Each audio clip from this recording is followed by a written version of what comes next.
The most profound principle in this entire Sefer, in terms of the underlying principle, is the answer to a fundamental question, which is, in every shir you've ever heard, especially a machshava shir, a Musar shir, the Rav will, at one point, the teacher will at one point say, and we want to connect to the spiritual.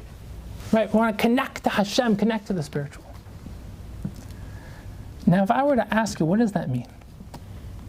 What does that mean? It's something we've heard 100,000 times before, and we nod our head and we say, yes, I want to connect to the spiritual. Now, number one, is that a fluffy, fluffy thing you say at the end of a shir to be even kind to connect to the spiritual? Does that actually have any content, any substance? Does that mean anything? So one option is that it's really just a fluffy thing you put at the end of the shir. If you ask most teachers, they won't be able to give you an actual explanation of what they mean by connecting to the spiritual. But the other option is that it's only for the elite. It's only for the intellectuals, the philosophers, the greatest among us will contemplate the nature of existence and connect to the most ethereal, conceptual, spiritual ideas, and everyone else will hope. One day I'll get there. Maybe I'll have a flash, an inspirational experience. I'll experience Hashem sometime. But the third option, based on the Maharal, the Ramchal, the Ramban, is that the concept of the infinite, the ethereal, the spiritual, the transcendent, fundamentally permeates every aspect of reality. Philosophers talk about how this world's just a place, and you reside in this place to connect to the infinite as a separate concept, meaning you separate yourself. Buddhist monks will contemplate the nature of reality by literally sitting on a mountain and removing themselves from physical experience. The most fundamental concept is the oneness of the physical and spiritual, the infinite and finite, the ethereal and the corporeal, because the physical emanates from, as a projection of the infinite. The Maharal, the Ramchal, the Ramban, they say that the Midrash Estakel Baraisa Bar Ama, Kadosh Baruch Hu looked into the Torah and created the world, opens up all of reality. Because the physical universe is an expression and manifestation, a projection, emanation of the spiritual cosmic source. It's like a seed that manifests into a tree. It's like a zygote that becomes an expressed human being. It's like you look at a screen, and where's the projector? Oh, what I'm looking on the screen stems from a projector. Now, it's so easy to get caught up in the surface, in the expression, and not understand that all of life is sourcing things back to their root, to their source, to where they come from, and understanding that the expression is a manifestation of the source. And for example, Avram looked at the expression, the physical world, and said there must be Hashem. So he sourced from the physical world back to Hashem. Shlomo understood all of Torah. And Chazal say that he used the Torah to understand all the physical world, because it's a two-way street. You can go from the expression back to the source, from the source to the expression. It's ideal to go from the source to the expression. We'll talk about that at a different time. But you understand the oneness of all of reality. It's like all of mitzvahs. You think if we're a spiritual people, Klal Yisrael are spiritual people, we should be like Buddhists, right? We should meditate, we should contemplate. Mitzvahs should be all philosophical, spiritual, intellectual. You can literally count on your hand the amount of spiritual mitzvahs there are. Believe in Hashem, right? Don't serve idolatry, don't be jealous. Every single mitzvah, except for a couple, are physical actions. Shake a lulav, eat matzah, wear tefillin. Why are we a physical people? We're the most spiritual people. Klal Yisrael.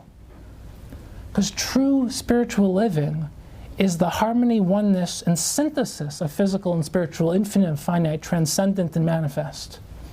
And when you understand that, you understand how to use every aspect of the physical world and source it back to. That's why Baalei Machshava open up every aspect of the physical universe, every aspect of human experience, human emotions, psychology, philosophy, mathematics. The Maharal uses mathematics in Machshava in the most brilliant way.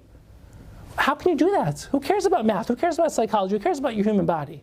Connect to the spiritual. But every manifestation in this world is a gilui, is megala, the sourse. And true Torah living is understanding the harmony and oneness. It's engaging full throttle in the physical world. That's why, we believe in marriage. No, it's animalistic. We believe in drinking wine. No! Muslims don't drink wine. Christians don't celibacy. The idealism of Torah is absolute oneness. It's uplifting. You hear uplifting the physical. It's a very, it's a beautiful concept. What does that even mean? It means understanding how the spirituals manifest through the physical. I'll give you a mashal. What's a mashal? Use a mashal when you can say the thing itself, right? If someone's trying to tell you something so abstract and deep and philosophical and you just can't put it into words, use an analogy. So I was explaining to you the physical world was an expression of the spiritual, so I gave you analogies. I gave you an analogy of a seed becoming a tree, a zygote becoming a human being. What you see on the screen is from a projector. So what's the mashal?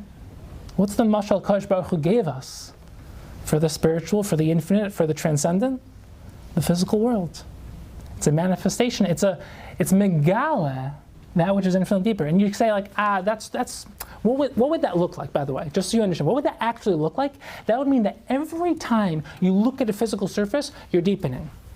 You're getting past the surface. You're contemplating. You're almost, you can say you're projecting ideas onto the surface, but you're actually not projecting. You are simply understanding what lies beneath the surface. And you say, I can't do that. That sounds so difficult.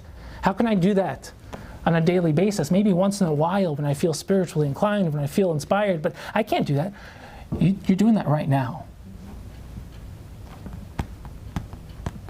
Can you see my thoughts? Can you see my emotions? Do you know what's going on inside my head? Absolutely not.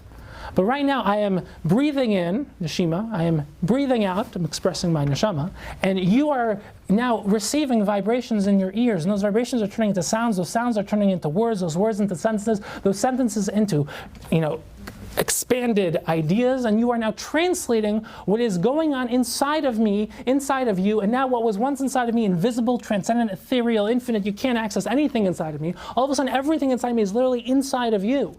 And you do it without thinking, without trying, it's just natural.